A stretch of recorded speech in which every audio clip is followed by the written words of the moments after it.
wabarakatuh. Alhamdulillahirabbil alamin wa bihi nasta'in ala umuri dunya waddin. Asyhadu an la ilaha illallah wahdahu la syarika lah wa asyhadu anna Muhammadan abduhu wa rasuluh la nabiyya ba'dahu. Pertama sekali, marilah kita sama-sama menyampaikan puji syukur sebanyak-banyaknya kepada Allah Subhanahu wa Ta'ala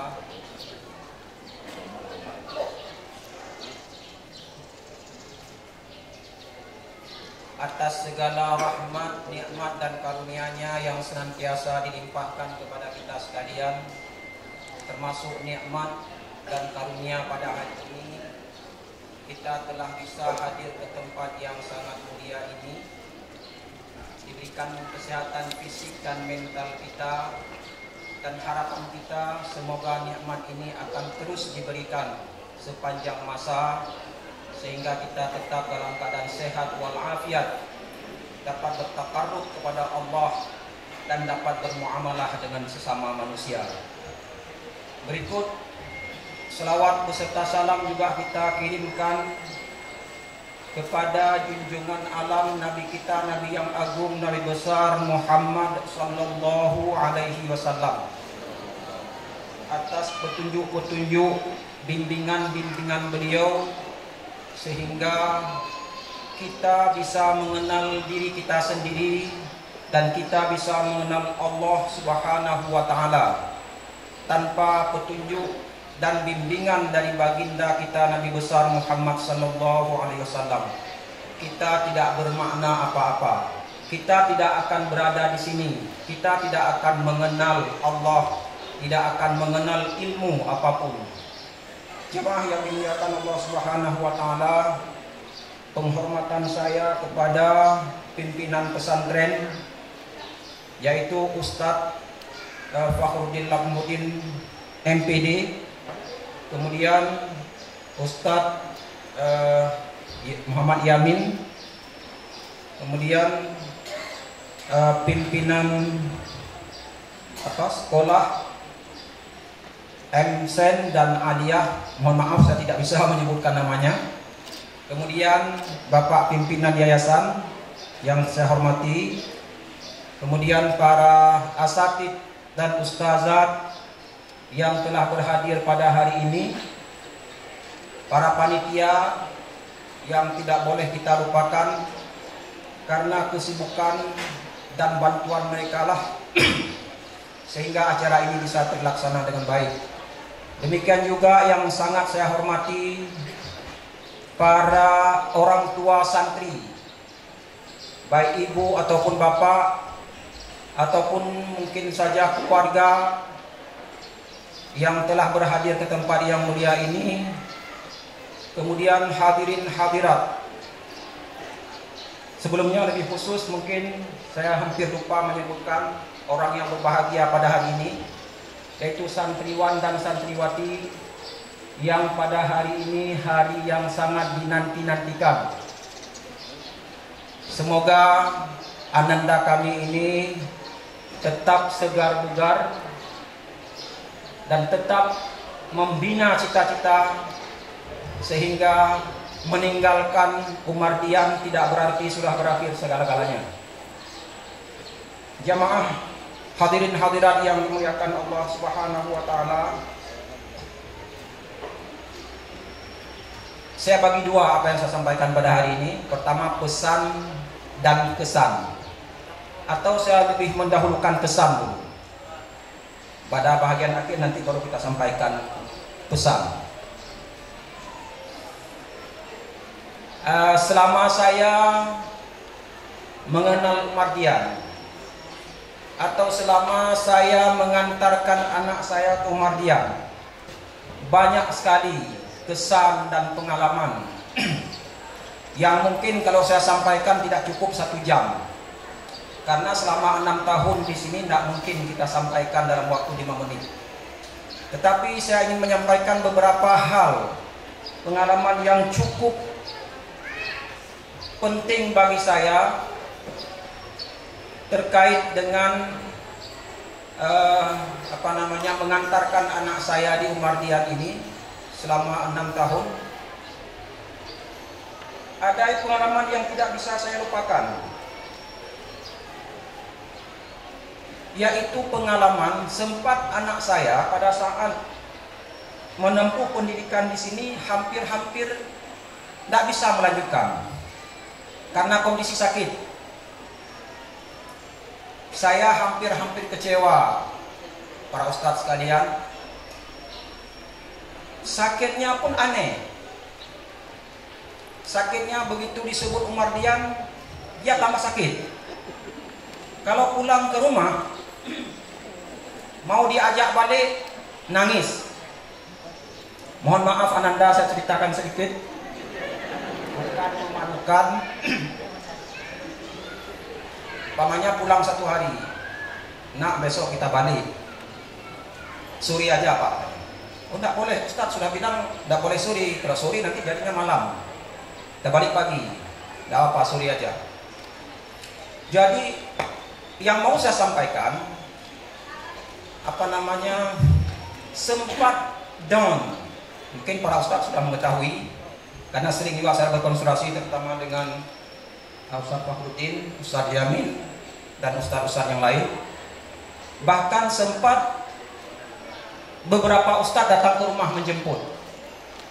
Satu mobil datang ke rumah untuk menjemput.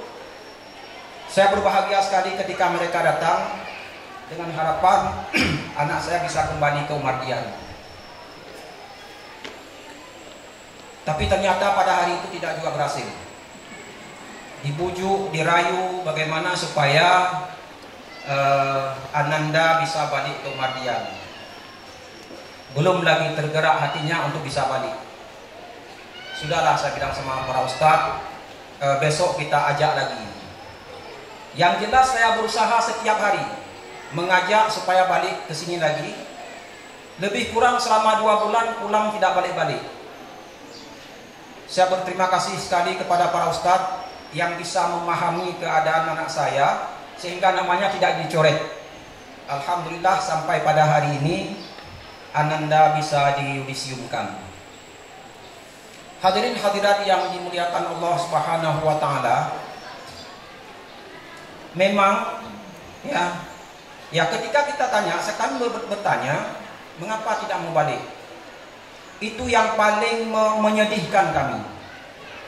Jawabannya, kalau kami dia panggil abang, kalau abang balik ke Umardian terjadi sesuatu, nggak ada bapak dan mama, bagaimana? Di pikiran kami, apa kalau balik ke Umardian dia meninggal di sini? Karena asal sebut Umardian takut. Saya ABHKI. Saya berkonsultasi dengan para ustaz, dengan Pak pimpinan, bagaimana caranya mengajak anak saya kembali lagi. Tapi ya mungkin berkat doa semua. Kadang-kadang duduk di rumah pun, lagi duduk panggil mama, mama. Mamanya sedang masak, anak kaget. Jadi nggak tahulah penyakit apa, tapi mudah-mudahan ya penyakit itu tidak akan kembali lagi. Ya, berkat bimbingan, doa-doa dari para ustadz dan ustazat, asatidz dan ustazat, mudah-mudahan hal-hal seperti ini tidak terjadi pada ananda-ananda yang lain.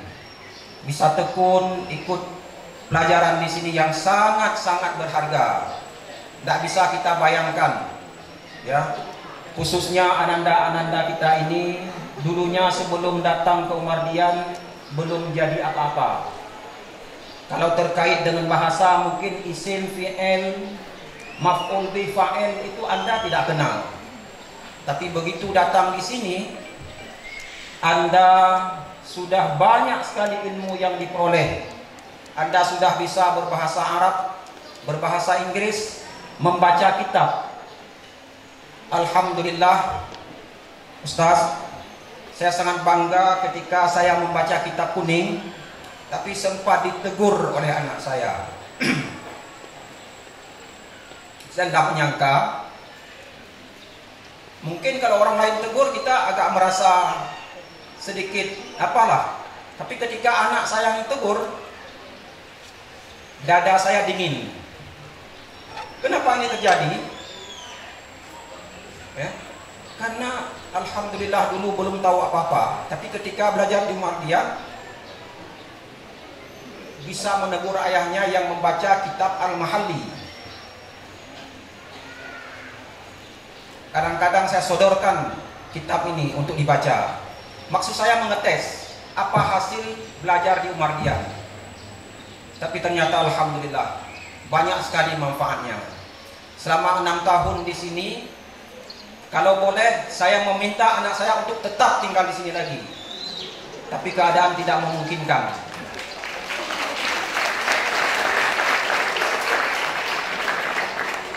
Mudah-mudahan berkat modal yang diberikan di sini, ananda kami semua bisa tetap melanjutkan pembelajaran, terutama ilmu alat.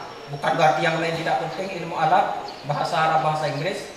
Karena dengan menguasai 2 cabang ilmu ini, ya, ilmu-ilmu lain itu akan bisa diperoleh dengan sebaik-baiknya. Kepada ananda-ananda yang insya Allah pada hari ini diyudisiumkan, terlepas apakah ananda nanti akan melanjutkan pendidikannya di perguruan tinggi umum ataupun perguruan tinggi agama, mungkin saya juga mewakili dari orang tua santri yang lain ingin berpesan supaya materi pelajaran agama tetap ananda tingkatkan. Membaca kitab tetap ditingkatkan. Walaupun Anda kuliah di Fakultas Teknik, Anda kuliah di Matematika, kuliah di kedokteran dan lain sebagainya, jangan Anda tinggalkan bahasa Arab. Jangan Anda tinggalkan bahasa Inggris, walaupun Anda tidak berkuliah di prodi khusus dalam 2 bahasa ini. Karena modal bahasa sangat penting, dan ini menjadi modal untuk masa depan kita, untuk masa depan ananda semua. Tanpa mengetahui bahasa, tanpa menguasai bahasa, wabil khusus 2 bahasa Arab dan bahasa Inggris, itu kita akan kewalahan untuk menghadapi zaman ini di masa akan datang. Hadirin hadirat ananda kami yang kami cintai, kebiasaan-kebiasaan yang sudah diajarkan oleh para ustadz dan ustazah yang diajarkan selama di Umardian, ketika ananda meninggalkan Umardian, hendaklah kebiasaan itu yang baik tetap dijalankan. Kebiasaan berpuasa Senin Kamis, saya sangat terharu mendengar adanya inisiatif dari ustadz di sini untuk mengajarkan atau untuk mengajak anak-anak bisa melaksanakan puasa Senin Kamis. Itu harapan kami sebagai orang tua. Saya pikir orang tua yang lain juga bangga dan bahkan bisa mengajak sekali-sekali orang tua yang lupa puasa Senin Kamis. Kita kadang-kadang lupa Bapak Ibu sekalian. Tapi ketika anak-anak kita pulang dari Umardian, karena mereka sudah terbiasa di sini pulang berpuasa Senin Kamis, bisa sekali-sekali mengajak kita orang tuanya, mengingatkan kita orang tuanya untuk melaksanakan kebiasaan-kebiasaan tersebut. Sholat tahajud di malam hari, sholat sunat duha dan lain sebagainya. Itu tolong jangan hanya ketika ananda berada di Umardian, ketika ananda juga sudah melanjutkan kuliah di perguruan tinggi nanti, juga anda, harapan kami bisa menjadi contoh buat teman-teman anda yang lain, bahwa inilah hasil didikan kami atau hasil didikan ustadz-ustadz kami selama di Umardian, biar berbeda dengan alumni-alumni yang lain. Jamaah hadirin hadirat yang dimuliakan Allah Subhanahu wa taala,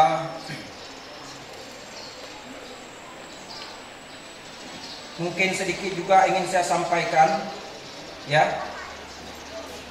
Malam pertama ketika mengantarkan anak kami ke Umardian, saya nggak tahu orang tua yang lain, betapa bebannya, betapa beratnya untuk ditinggalkan sendiri di sini untuk kami pulang. Sehingga anak kami minta jangan pulang dulu Pak. Kami tidak bisa pulang. nggak bisa pulang kecuali baru bisa pulang setelah dia tidur. Mungkin hari pertama di sini jam 11 malam baru bisa pulang. Itu pahit tapi indah bagi kami.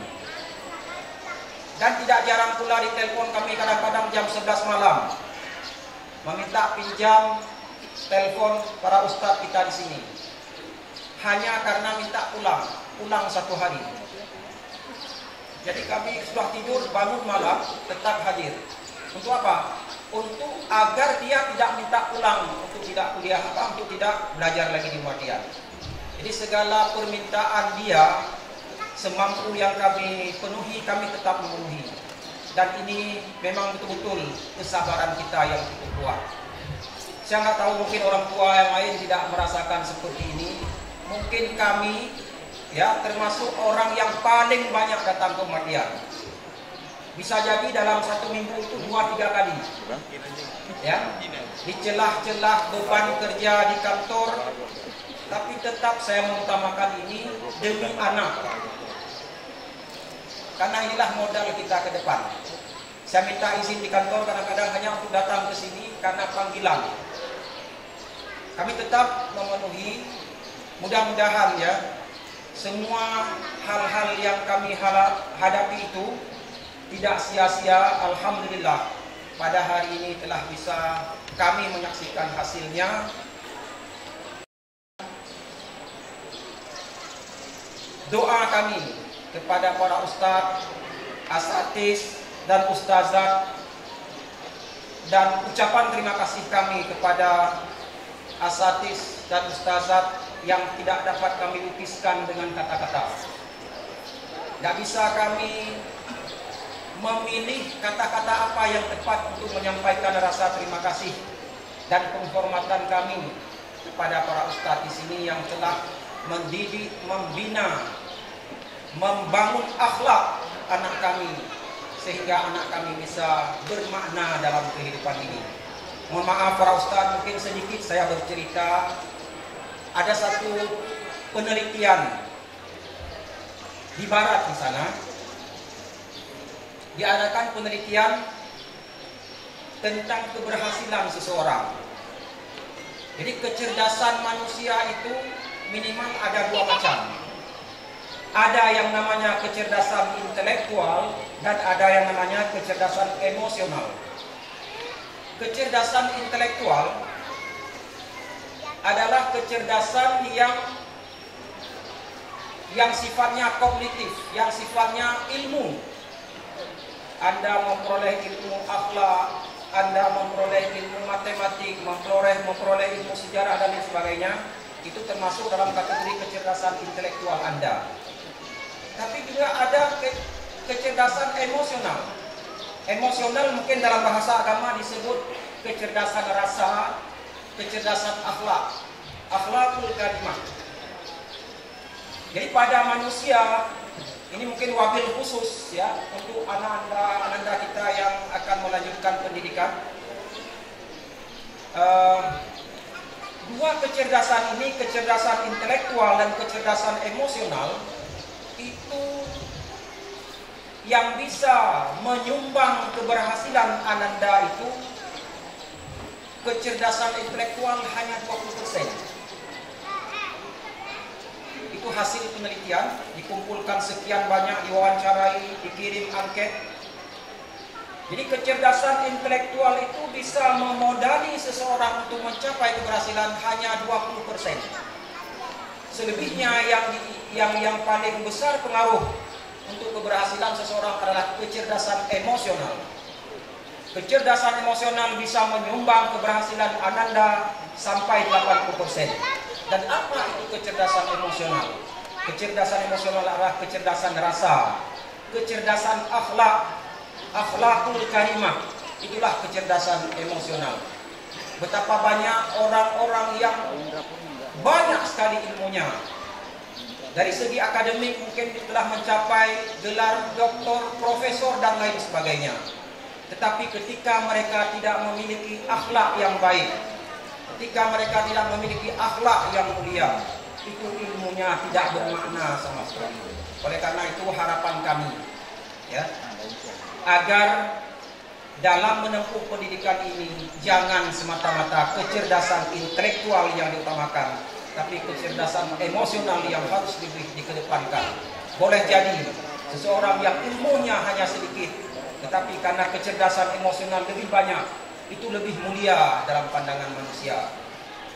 Ya, inilah yang jauh-jauh hari baginda kita Rasulullah SAW telah mengatakan dalam riwayat Imam Malik dan riwayat Ahmad Ibnu Hanbal. Baginda Rasulullah mengatakan, dan hadis ini sudah kita hafal semua. Innama bu'istu liutammima makarimal akhlak. Aku dibangkit, kata baginda Rasulullah, hanya untuk menyempurnakan akhlak yang mulia.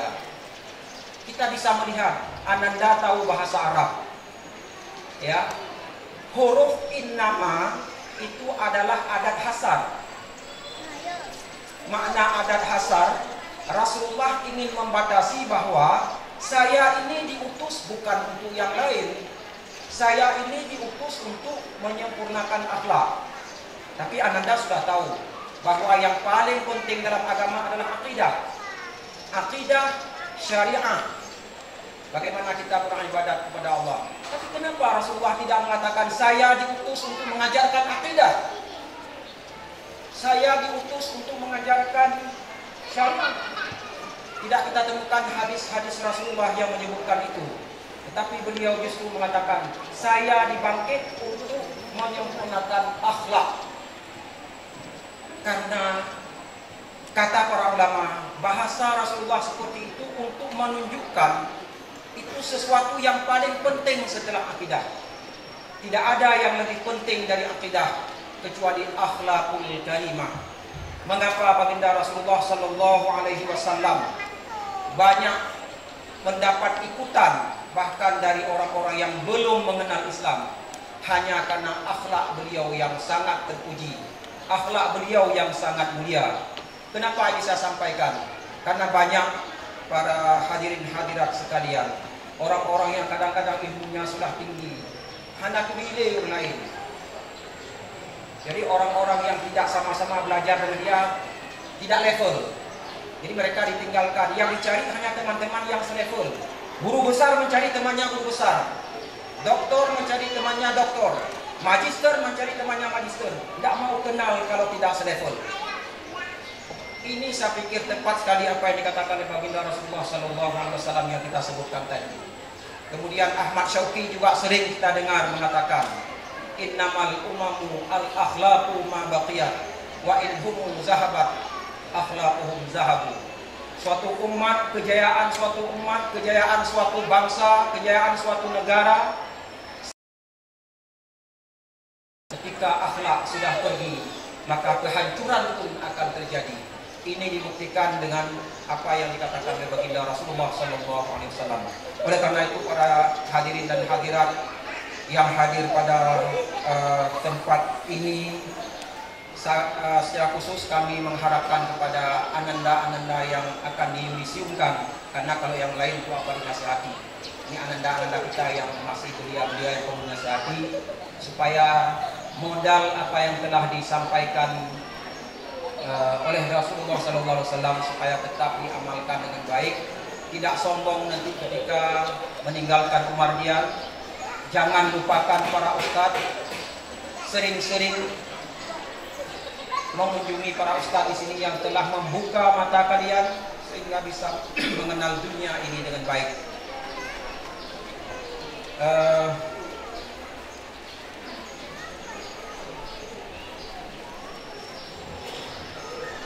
Ini mungkin sedikit pesan yang saya amati, ya. Mohon maaf kalau pesan ini mungkin tidak tepat. Saya melihat anak-anak kami yang belajar di sini itu cenderung lebih mengutamakan bahasa Arab. Ya. Halnya ketemu di jalan, bagi yang suka aktif latih, kebanyakannya bahasa Arab. Saya mencoba sekali-sekali ingin mendengar ananda ini ngomong dalam bahasa Inggris, tapi jarang-jarang sekali. Saya nggak tahu ini apa penyebabnya. Cuma dengar-dengar juga Kalau yang santriwan itu lebih ke bahasa Arab, memang yang santriwati lebih ke bahasa Inggris. Wallahu a'lam nggak tahu. Dan kenapa bisa terjadi begini? Mungkin itu ya saran dan pesan kami supaya dua bahasa ini bisa diseimbangkan dalam pemakaian sehari-hari. Ya walaupun kita pahami memang Dayak itu lebih mengutamakan bahasa Arab, bahasa kita kuning, tapi tidak berarti maka dalam bahasa Inggris juga bisa ditinggalkan begitu saja, karena kedua ini sebagai alat bagi ananda kami untuk bisa melanjutkan nanti ke perguruan tinggi.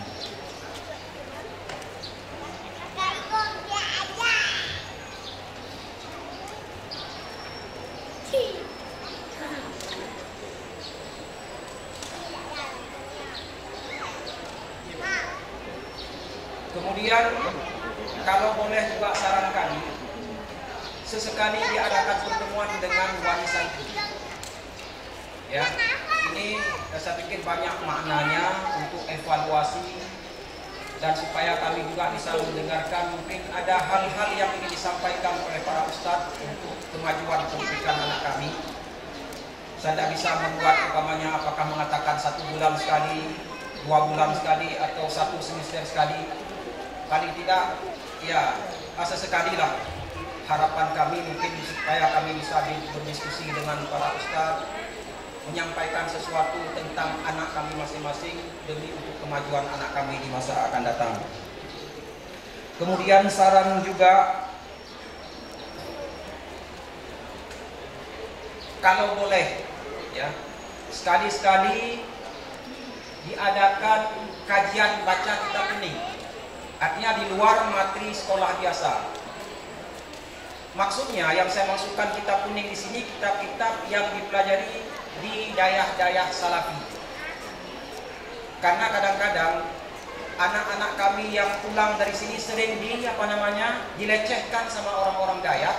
Mengapa? Karena tak bisa baca kitab mereka. Saya pikir ini satu tantangan yang bisa ditempuh oleh Muhammadiyah, dan keterangan dari ananda kami memang sudah pernah diadakan.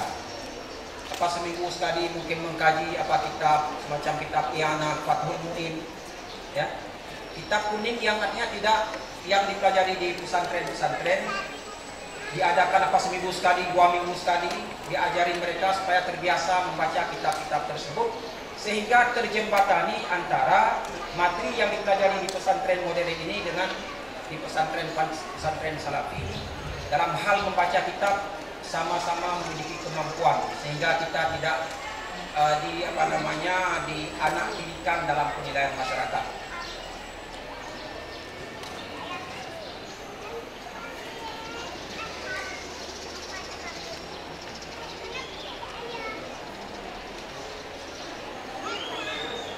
Bisa catat, takut saya lupa.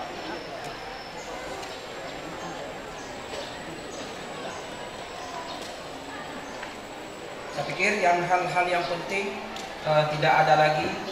Hanya saya minta maaf kepada wali-wali santri yang lain yang saya pikir apa yang saya sampaikan ini tidak bisa terwakili, ya, harapan-harapan Bapak Ibu yang telah berhadir pada hari ini. Kebetulan saya ditunjuk tiba-tiba juga untuk berbicara di hadapan Bapak Ibu. Saya mohon maaf ya terhadap hal-hal yang kurang, yang tidak mungkin pantas saya sampaikan atau belum tersampaikan sesuai dengan harapan Bapak Ibu semua. Hanya inilah yang bisa saya sampaikan, beberapa hal dalam menurut pengamatan saya.